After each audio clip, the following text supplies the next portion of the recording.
Well, hello there, my listeners. This is your awesome host there. It is Team right here. Now, if you listened to my podcast from earlier today, thank you very much for listening. But if you miss out, hit that freaking notification. That means you never miss any kind of upload on this YouTube channel. Now, it is time, this time of year, to discuss and give you my predictions of SummerSlam, the biggest event of the summer. Now, if you're wondering if I want to have a guest to do the predictions for SummerSlam, I was going to have a guest, but things fell through at the last minute. So, I'm going to solo, okay? And probably you were very disappointed with no guest. I'm sorry, things fell through at the last minute, like I said a few minutes ago. So, I'm going to give you my predictions for SummerSlam and give you my thoughts on a matter. And if I messed up, I'm sorry. I'm not a perfect YouTuber out there. Okay?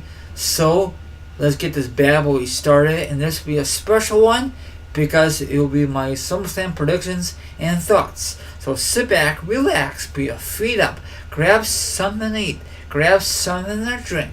Now, if you don't do nothing like that, maybe, just maybe, you might hear my thoughts and my predictions for this Sunday of SummerSlam in Brooklyn, New York, and at the Barclays Center, okay? This is the 4th year in a row. So, hopefully, you guys enjoy SummerSlam and NXT TakeOver, the 4th edition. Let's roll it. Now, there are a lot of matches to discuss. Holy cow, that's insane. There are three kickoff matches, warm-up matches, before SummerSlam actually kicks off. Holy cow, this is nuts. The first match is Lana and Russo. Lana Day and Russo Day versus, I cannot pronounce those names, don't judge me.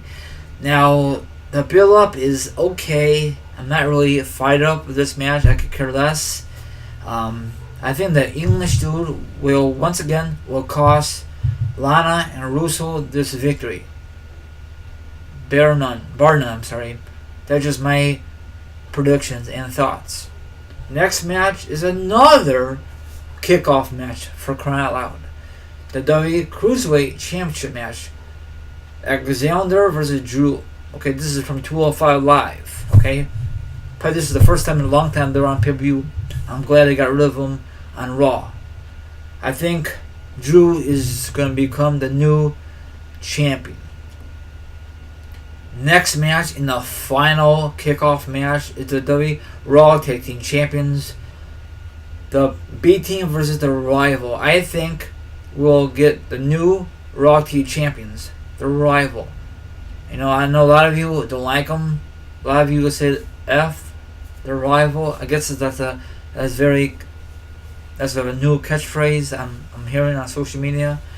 So I'm not a big fan of the B Team, but on the other hand, I'm kind of glad they're on TV. Ever since they part ways with the Miz with the Miz went to SmackDown Live, and the other two guys, Bo Dallas and Kurt Axel, they made their own name. They were going to call themselves the A-Team, but they can't because it's a famous TV show and a famous, well, not really famous. It's a reboot from they made a movie out of it. The movie's okay, but not as good as the TV show. So they had made these crappy T-shirts. It seemed like they went to Walmart and they just got a big old marker, put B on there. Really, W? Really? At least they could put the faces on their shirts. Especially they won the tag team belts against Matt Hardy and Bray Wyatt. Now this might be a good match, or this might be a disaster. Now they're undefeated this whole entire time before they won the tag team belts against Bray Wyatt and Matt Hardy. So I think the Cinderella story is gonna come to a close. That's just my theory. So I think The Revolution is gonna be the new Raw Tag Champion. I think the B Team is just a freaking joke. That's how they are. But WWE don't give a crap, you know. Next match, and hopefully this should be a one-time deal. But WWE like to search out new feuds. Next match, this is 8 years in the making. Okay, if you watch SmackDown Live this past Tuesday, they've been a lot of bickering. Okay, I love it. And instead of 8 years, it should be 10 years in the making. But we don't want to take that kind of chance. Wait 2 more years, because in case Daniel Bryan is not gonna sign with the WWE new contract, but I think he will. The Miz versus Daniel Bryan. Okay, the Miz is the one son of a gun, cocky and Mr. Hollywood. He thinks he's an A-lister, but all his movies go strictly to DVD, not in theaters like The Rock or etc. Okay, he came a long way. Okay, you know, he used to be in the real world back in the day, and he was a former WWE champion, etc. Daniel Bryan came a long way. He had to retire not too long ago, and before you know it, he got cleared to wrestle, and now this feud happened at SummerSlam, the biggest event of the summer. So a lot of people prefer having this event at WrestleMania instead of SummerSlam. It don't matter. Hopefully, it's gonna be a good match. I really like to see Daniel Bryan win to get revenge on all this crap the Miz is putting through, especially what happened not that long ago, a couple years ago.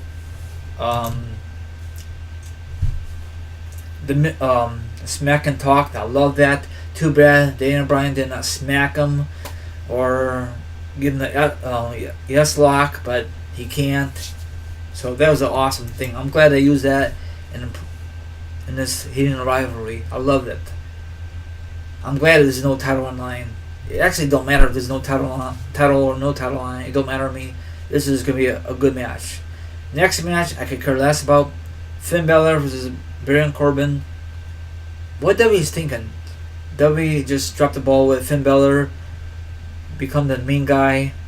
He posed a face, in my opinion, should have faced Brock Lesnar, but I guess Braun Strowman don't want to face Finn Balor at WrestleMania. Not WrestleMania, sorry. At SummerSlam for his Universal title. Hopefully Finn Balor will get his opportunity. Finn Balor's going to win this match. The feud sucks. I don't like it. Very boring. A lot of people think that Finn Balor is boring. That's okay. A lot of people thought Baron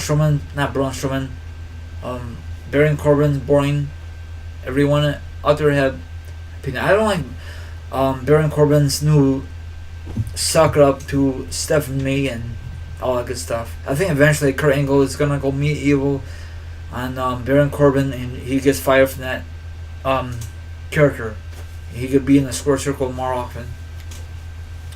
Next match, Braun Strowman versus Kevin Owens. Now there's a stipulation. If Kevin Owens wins, scratch that. If Braun Strowman loses, Owens gets the money briefcase. So Braun Strowman needs to win this match to retain his briefcase. So I don't think they're treating KO correctly, in my opinion. He's doing these crappy storylines. The matches are stupid, pointless. Hopefully it's gonna be a good match, but probably not. The WWE SmackDown Tag Team Champions, the Briscoe Brothers versus the New Day. Okay, now this is kind of pissed me off. Does the New Day really need to be in this title match? Absolutely not. I really thought the Bar is going to be in this match because they recently came back on SmackDown Live, but for some reason WWE pulled the rug under their feet and they're not in this match. It'd be nice at the last minute to make this a triple threat match. I don't want to see the Briscoe Brothers lose the belts, but most likely it's going to happen. The New Day will be the new SmackDown Tag Team Champions probably until Mania. You could just tell. They're just my quick theories, okay? I like the Briscoe Brothers. I'm glad they were Tag Team Champions this time. I don't know how long they were Tag Team Champions for SmackDown brand, but I guess in WWE's opinion, it's time for new Tag Team Champions. We'll see what kind of finish is going to happen. Now I thought Big E's gonna get his opportunity at the single career, but I guess not. Way to go, rumors. Way to go. You messed things up. The the US title match, Shinsuke Nakamura versus Jeff Hardy. Now they've been bickering back and forth. Don't care about this match, but I think Shinsuke Nakamura will still be US champion, bar none. Okay. Jeff Hardy came back recently on SmackDown Live, and let's see what happens. Maybe he'll bring back the Swanton Bomb. You never know. Next match is the WIC title match, Dolph Ziggler versus Seth Rollins. Now, I love that match. Extreme Rules, I love it. But Drew McIntyre cost him the victory. Seth, whatever. But this time, it's going to be an even playing field. Dolph Ziggler will have Drew McIntyre in his corner, and Seth Rollins will have the return of Dean Ambrose for the first time in a long time. If you watched this past Monday, he returned. Close out the show. Now, if WWE was smart, they should have Dean Ambrose return this Sunday at SummerSlam instead of on free TV, but whatever. I'll book that way. Dean Ambrose looks good with a great haircut. You could tell he has a vicious look. Maybe just marry him. Maybe just marry. Maybe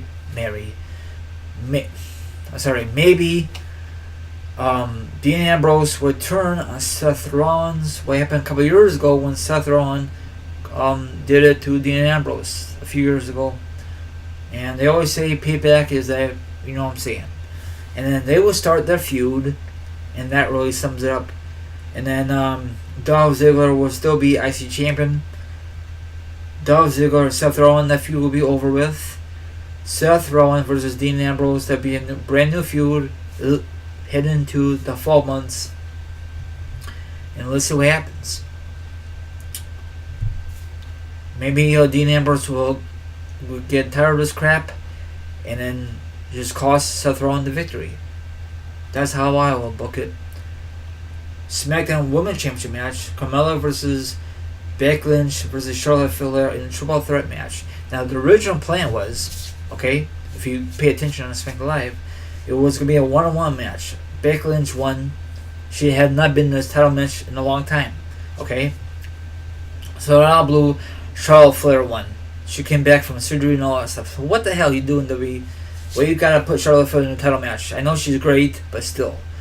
Where's Asuka? That kind of pissed me off. You know what happened with Asuka? This past Tuesday, she was in a dark match. She should be in this match, make it a fatal 4-way. Maybe in the last minute, the WWE put her in. If she's not in this match, I'd be kind of disappointed because, in my opinion, she deserves it more than Charlotte Flair. She deserves it more than Becky Lynch. No offense, because Asuka has a little beef with Carmella more than Asuka. No, Asuka has more beef with Carmella than Becky Lynch. But you never know about WWE. I'd love to see Asuka come out of nowhere and find her way in this match. What WWE's thinking about her? She was undefeated 2 years in a row in NXT, and when she went to the main roster, she dominated for a while. And when she faces Charlotte Flair, she lost it for that championship, and that kind of pissed me off. You guys agree? Disagree? What's your thoughts? This is a long podcast. I'm sorry. I told you in the beginning I'm going to give my thoughts and opinions and predictions on this. Next match is the Raw Women's Championship, Miss Bliss versus Ronda Rousey. We all know what happened. Ever since what happened at Money Bank, Miss Bliss cashed in her briefcase on Jax, beat up her and beat up Ronda Rousey. Jax is out of commission, storyline wise. I guess she had surgery not that long ago. I don't know when she's be back in the mix. Maybe she'll show up on Sunday. Who the hell knows? So I think Ronda Rousey will win this match. But in a real fight, in the UFC world, she will dominate this match. But this is sports entertainment. Probably Miss Bliss will retain the belt and have that belt until Mania in same area, not area, but same New Jersey, New York. So That's not really fair that New York gets 2 events, one in 2018 and one in 2019. That's not fair, but it's all about the money. I know I'm complaining, but that's just my thoughts. If you don't like it, then don't say nothing. But probably you will. So I think Ronda Rousey will win, but she's not going to the championship. It'd be a stupid finish, you know? But I think she might win it. Or maybe they might drag out this feud until WrestleMania of next year. Okay, let's see what happens. Next match I'm really looking forward to. First time ever in WWE programming. The WWE Championship match versus AJ Styles versus Samoa Joe. Now, AJ Styles recently is the longest WWE champion. That's awesome. I made a video on it recently. If you watch it, sorry, if you listen to it, that's awesome. If you're not, go listen to it. But I think it's time that Samoa Joe become the new WWE champion. He deserves it. He came with all these hurdles, with all these injuries and all that other stuff. This should be the main event, but this is the main event, most likely. The Universal Championship match. Brock Lesnar versus Roman Reigns. Who gives a crap, right? This is what, the third time they met. The first time, I think, was WrestleMania 31, but Seth Rollins cashes in. This is a very good match at 31. But Seth Rollins never cashed in. It'd be a very boring match. Okay? I don't like Brock Lesnar. I don't hate Roman Reigns, but he's always in these main events. I don't know why. I just can't put my finger on it. Then they met again this past Mania in New Orleans. It was a very boring match. Closed out the show, but another match to close out the show, but whatever. Then they met again. So Jesus, WWE, push this match down our freaking throats at the greatest Royal Rumble. It's a very crappy finish. Roman Reigns speared Brock Lesnar through the cage. If that never happened, then maybe Roman Reigns will be WWE champion. But both guys fell at the same time. But when Roman Reigns speared Brock Lesnar through the cage, he fell first, so 2 feet. Actually, his shoulders fell first, so he retained his belt. So Roman Reigns trying to find a way to get his opportunity at the Universal title on Brock Lesnar. Probably Brock Lesnar is gonna win this match, and then maybe, just maybe, Braun Strowman is gonna cash in, and then maybe Roman Reigns is gonna get so pissed off. Brock Lesnar is out of the picture. He's out of the WWE. Okay, he might show up this Monday night. Who the hell knows? Then Roman Reigns is gonna tear up the announcer table. He's gonna beat up everybody.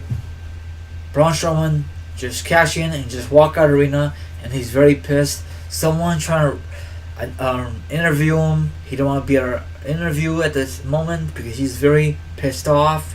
He forgot that Braun Strowman had the briefcase. They did not play his music. He just walked or maybe run down the ramp, got into the ring because both guys are out. So he cashed in, and he cashed in on Brock Lesnar, and he pinned him 1, 2, 3, and the new Universal Champion, Braun Strowman. And I closed out the show. It closed out that moment. Then Roman Reigns gets up, shake it off. So what the hell happened? And he pushed, he took out the announce table. He did all. Brock Lesnar all shook up. He walked out of the arena, walk out from the ramp.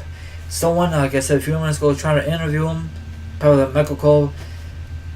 Roman Reigns tossed Michael Cole out of the freaking arena. Not arena, out of the ring. Destroyed everything in his path. They try to get security. He beat up them. And that closed of the show. And people on social media said finally Roman Reigns turned heel. Of course, that's not going to happen. It'd probably be a crappy finish. And it'd be a very slow match. And that will close out the show.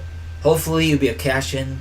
But I think how I say it, my theory, that'd be awesome. Anyway, enjoy the rest of your Friday. And have an awesome weekend. If you're going to watch NXT TakeOver number 4, enjoy that. If you're just going to watch SummerSlam, enjoy that. This is your host here is going to sign off. And that wraps it up. Sorry, I went a little overboard. Later.